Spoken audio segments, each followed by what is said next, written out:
everybody. Thank you so much for coming out today. Any week where the New York Jets lose on the prior Sunday, my talks tend to be not as good, so I want to apologize ahead of time. I'm going to assume that the far majority of this room has no idea who I am. How many people in this room have an idea of who I am? Okay, I'll take it. Nice for the ego. I still think there's more than enough for me to go back and give you guys a little bit of a history of where I come from on this. And then I'm on somewhat of tight time for me because I like to talk, but I'd love to do as much Q&A as possible because, you know, that's where we can really get some answers. I was born in Belarus in the former Soviet Union, and my family came here in 1978. I was 3 years old. We lived in a studio apartment in Queens, not much bigger than this little stage. And it was tough times, and my dad got a job at a liquor store in Clark, New Jersey called Clark Circle Liquors, and it was one of his side jobs. And obviously my parents were very much my heroes. We worked very hard. It's one of those classic American dream stories. I didn't even know my dad until I was 15 because he worked every hour, every Sunday, every day. He went 7 years without a vacation day, that kind of stuff. I, on the other hand, was massively entrepreneurial as well. When we moved to Edison, New Jersey, I started my first business, which was a lemonade stand empire. I had 7 lemonade stands. So multiple locations. It's funny, the things I learned at 5 are still very much in play. For example, I'll say later at some point that every one of us are in one business, which is the eyeballs business. I mean, that's really the business we're all in.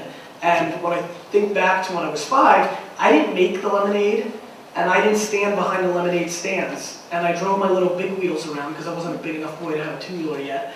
And all I did was hang signs on trees. And I believe all of us are so built on our DNA. So much that I'm about to talk about is understanding your DNA and who you are. And I didn't read a Malcolm Gladwell book or a Seth Godin book to know about branding when I was 5. I called it Gary's Lemonade, and what I did was I would actually just go to the streets around my neighborhood and watch people drive by and try to figure out which trees and posts were best based on the way they would drive. And I think about that as pretty interesting, and it really drives home what I believe about executing against your DNA. So needless to say, that lemonade stand business was really good, and then every summer was business driven, car wash business. I tore up my friend's backyard. We had a golf course, mini golf, which was massively successful, and we charged 10 cents a game. We're so stupid. Money. Anyway, then in 6th, 7th grade, I discovered baseball cards, and that became a very big foundation of my entrepreneurial career. In 8th grade, I was making $1,000 a weekend selling baseball cards in malls in New York and New Jersey, which in 8th grade at 12, in 1990, making $1,000 a weekend, I was a trillionaire. Having 7 G's under your bed when you're 12 in cash is pretty wild. So, I was kind of that guy. It's what I did. I was very good at knowing who I was, and very early on, I knew that I was an entrepreneur and a business guy, and I wasn't a student. So as I was getting D's and F's in my classes through high school, I was making a lot of money doing all this baseball card and memorabilia stuff. And then I turned 15 and my dad ruined my life. Being first generation immigrant, oldest in the family, 15th birthday, next day, he drags me to the liquor store. And at this point, he had a small store in Springfield, New Jersey, Shoppers Discount Liquors. And I started working there, and I made $2 an hour bagging ice for 12 hours a day, which was devastating. I was making $25 a Saturday instead of 1,000. I was in the basement like I was Sloth from Goonies instead of being in the mall, being my own boss. And I hated it, and I used to cry every day that I'd go to my dad's store. Physically cry on the way to the store, and it was the worst. And then a very lucky thing happened. A year went by, and I was finally allowed to go upstairs. I guess Chunk came down and rescued me. And I was just dusting shelves like I was supposed to, and every single person that day came in and asked for the same thing. Caymus 1990 Special Select Cabernet, because it was the wine of the year in the Wine Spectator. And after the 30th person came in and asked for it, I asked them if they wanted a back order. Even though we didn't take back orders, of course I was a punk 16-year-old trying to do something new in my dad's store. Let me take a back order, sir. How much would you like? He said 5 cases.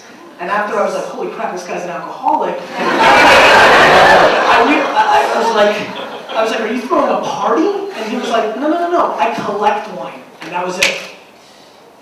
That moment, right then and there, I went from Pete Rose, Michael Jordan, Wayne Gretzky, Silver Oak, Opus One, Chateau Latour, same crap, I can do this. So the fact that people collected wine was my hook.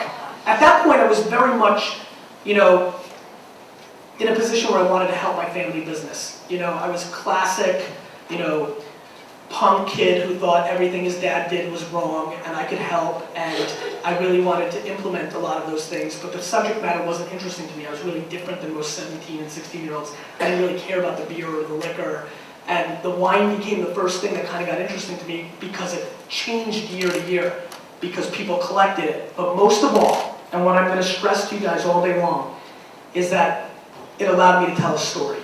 See, storytelling is the game. Storytelling is the game, is the way we build businesses. It's the reason we all love Walt Disney. It's the reason Vince McMahon built $1 billion company, and it's the reason we're all obsessed with the notorious B.I.G. Because the person who could tell the best story wins. And what was interesting about wine to me was that you could tell a story because the product changed year to year. What I learned very early on in the liquor store was if an old lady came in for her Doors white label scotch, you were not moving her to Johnny Walker Black. She would kick you in the face before she would switch that brand. And the guy who loved his Miller Lite, you were not going to have that Coors Light conversation with that man because that was his brand. But in wine, there was no my brand. By virtue, the category was, let me try something else. And between that and the fact that people collected it, I decided that I wanted to get involved in my family business, and I pretty much studied wine from 16 on, read every day, in every class in math and science. I was taking my D's and my F's because I had, the Wine Spectator opened, and that's who I was. I was completely and utterly, like I am today, 1,000,000% focused. I knew what I wanted to do, and that was it. And that was the way it was going to be. And so I really got involved and started learning quite a bit about wine, started working every weekend, every day. And in 1997, I launched WineLibrary.com because I desperately wanted to change the brand name of our company, but my dad wouldn't let me, so I figured if I launched the website, since he doesn't think it's a big deal, when it becomes a big deal, we'll have to change the name of the store. So launched WineLibrary.com in 1997. Nothing happened for the first several years. Patience is very underrated in business. And then took over operations in May of 1998. And from 1998 to 2005, I grew the family business from $3 to $50 million in sales, which was a good thing. And my little brother got a basketball court and all that kind of stuff, so things were good. And I did that in a lot of ways, just by having the expertise,